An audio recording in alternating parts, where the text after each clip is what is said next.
চলতি মাসের প্রথম ১৯ দিনে দেশে এসেছে ২২৫ কোটি ২০ লাখ টাকা মার্কিন ডলারের রেমিটেন্স। দেশীয় মুদ্রায় যার পরিমাণ ছিল ২৭,৪৭৪ কোটি ৪০ লাখ টাকা।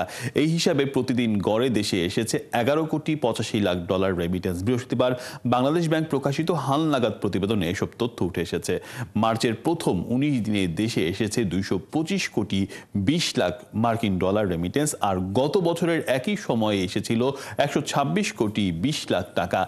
বছর ব্যবধানে রেমিটেন্স বেড়েছে ৭৮.৪%। এদিকে গত ফেব্রুয়ারিতে ও জানুয়ারিতে প্রথম দিকে ১৯ দিনে প্রবাসী আয় এসেছিল যথাক্রমে ১৬৬ কোটি ৬৩ লাখ ডলার ও ১২৭ কোটি ৩০ লাখ ডলার।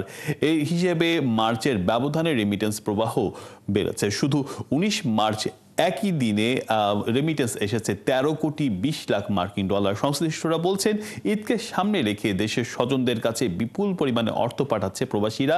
এতে বেড়েছে রেমিটেন্স প্রবাহ। এই ধারা অব্যাহত থাকলে চলতি মাসের শেষে রেমিটেন্স ৩০০ কোটি ডলার ছাড়াবে।